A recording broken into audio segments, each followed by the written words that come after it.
What is going on, Stallions? So it's no surprise that Nintendo is extremely serious about their intellectual property, and not just their current intellectual property with things like the Nintendo Switch, but all the way back to the NES, the Game Boy. We're talking 20-year-old consoles. Sega's not like that about Genesis, Saturn, and Dreamcast ROMs. PlayStation's not like that about PS1 ROMs or emulation. And this expands well past pirated or even legally backed ROMs or ISO files of games. If you play a Nintendo theme song on your stream, get ready for a DMCA strike. If you are painting or drawing fan art, maybe a nice cool picture of Zelda or Pokemon, you're exposing yourself to getting slapped around a little bit. This is the same company that shut down a charity for suicide awareness because they were making custom Joy-Cons, which, by the way, it was shown that literally there was no monetary gain from selling these Joy-Cons. It was just to raise awareness after Etika took his life. Now Nintendo has sued the chocolate starfish off of one gentleman, one broke college dude that literally can't pay $50 a month and now has to destroy his site and will now have to pay $50 a month to Nintendo until he dies, and then that will continue with his family.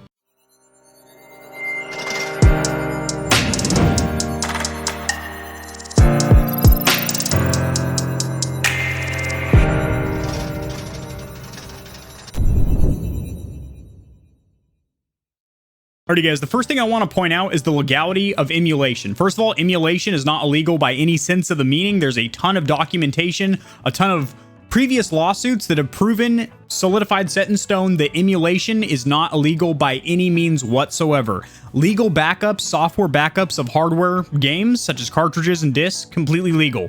What is illegal is basically what RomUniverse was doing, which is distributing these ROMs to the public. Now, what makes emulation illegal and makes people all scared to emulate or to run things like a Raspberry Pi or RetroPie single board computer, or even run something like RetroArch on their PC to emulate old games. For example, the entire North American collection of all these retro consoles back here, so you don't need to collect the physical hardware.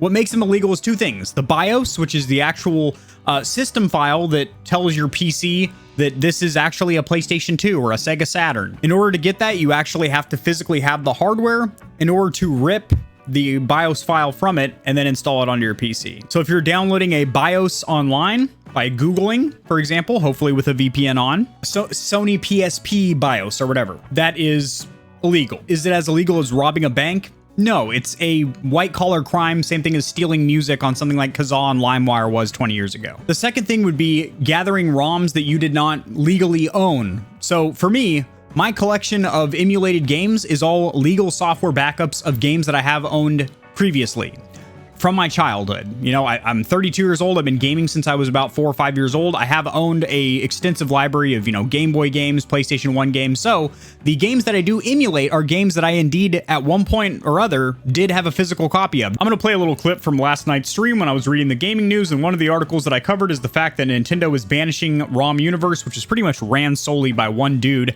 And they're not getting quite what they wanted out of them. They wanted about $15 million.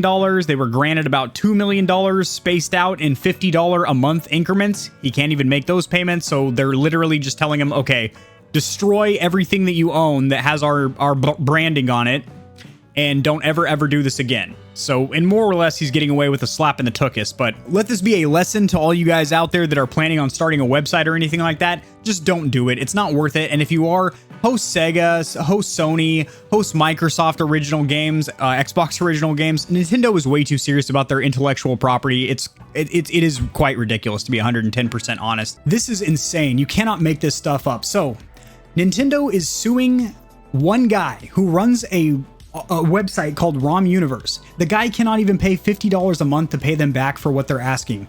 It's just a guy that was hosting a ROM website. So he didn't own any of these ROMs. He wasn't distributing them himself or anything like that. He was just hosting people, allowing them to upload their ROMs. And it bit him in the ass hard because Nintendo is so severe about their intellectual properties. And these are all games that are, 15, 20 years old. We're talking NES and SNES games and Game Boy games and stuff like that, and Game & Watch games. But the thing is, they host a lot of these games. They sell a lot of these on the Switch, and they want people to pay $30 to $40 US for a game that was originally like $5, as opposed to people just getting the ROMs and running them nefariously, I guess you could say. But anyway, Nintendo originally sought out $15 million in lost sales by applying, get these numbers, understand these numbers for a minute. $90,000 for each of the 49 games on the site. So 49 times 90,000. Do they really think that they were going to make $90,000 off each of these old NES games that a lot of people that aren't niche retro gamers even give a shit about? Probably not. Not to mention, they didn't sell anything on RomUniverse. The fact this guy is hosting a free ROMs website and Nintendo has to jump up in there and shut it down, that's pretty ridiculous. However, the smaller sum might be attributed. Now, when they say smaller sum, they were actually awarded 2.1 million, so smaller than the 15 million that they're pursuing from this gentleman. The smaller sum might be attributed to Storman, that's the guy that runs the website, never actually uploading any of the ROMs himself and just hosting the pirated titles on his website. So pirated, that's an interesting word here. Technically, these are just legal backups. Now, legal backups for personal use, but what they're doing is distributing it to people that don't legally own these games. But all these games, these ROMs, they start as the actual game. You have to have the physical cartridge for your NES or Game Boy or the actual PS1 disc, and then you rip the game file, the ISO, from that, and that's your new ROM. These were originally just legal software backups. But anyway, listen to this stuff. This gets ridiculous, and you can't make this shit up. May's verdict ordered Storman to pay $2.1 million in $50 monthly payments. That's all he could afford during the lawsuit, was $50 per month. Can you imagine how long it would take this gentleman to pay this off?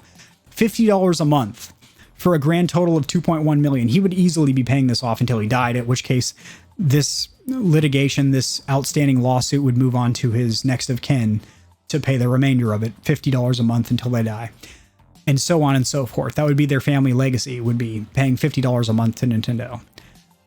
But Nintendo was motivated to return to court in July after he failed to meet such requirements. So he missed his $50 a month payments because he's broke. He cannot pay it.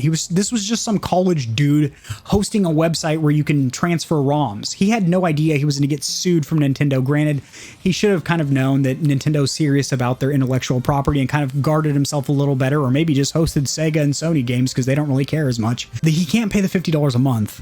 So what they do is instead order him to destroy, I say the word again, destroy all his copies of ROMs from his website, i.e. take a sledgehammer to his servers. As a result, the court granted the game company's request for a permanent injunction against Storman, which was filed due to concerns that he might try to bring RomUniverse back, or just name it something else like ROM Planet or something like that. The court is now ordering Storman to permanently destroy all unauthorized Nintendo games or other unauthorized copies of Nintendo's intellectual properties, including movies, books, and music. That's another thing. If you're making YouTube videos and you want to have a fun little like Mario theme song playing in the background or something, they'll DMCA strike the titties off you for that. Alrighty guys, hopefully you enjoyed the video, and let this be the takeaway here that we kind of conclude the footnotes, the cliff notes here.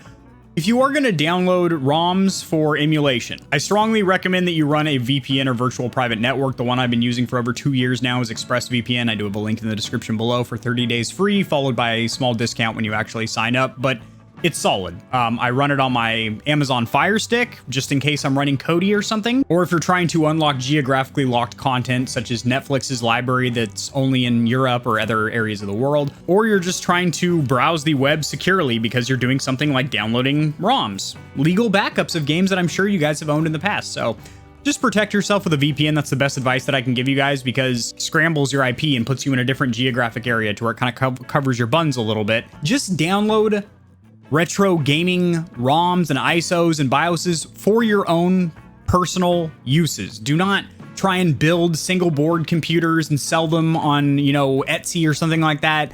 Do not distribute these in any way. Use it for personal use. You're a lot less likely to expose yourself to a nasty litigation process from companies like Nintendo by just using it for personal use, i.e. your gaming enjoyment. Okay? Do not try and get a monetary gain from selling ROMs that belong to Nintendo or Sega. That is blatantly illegal, and I don't support that in any stretch of the imagination. Mario doesn't like it either.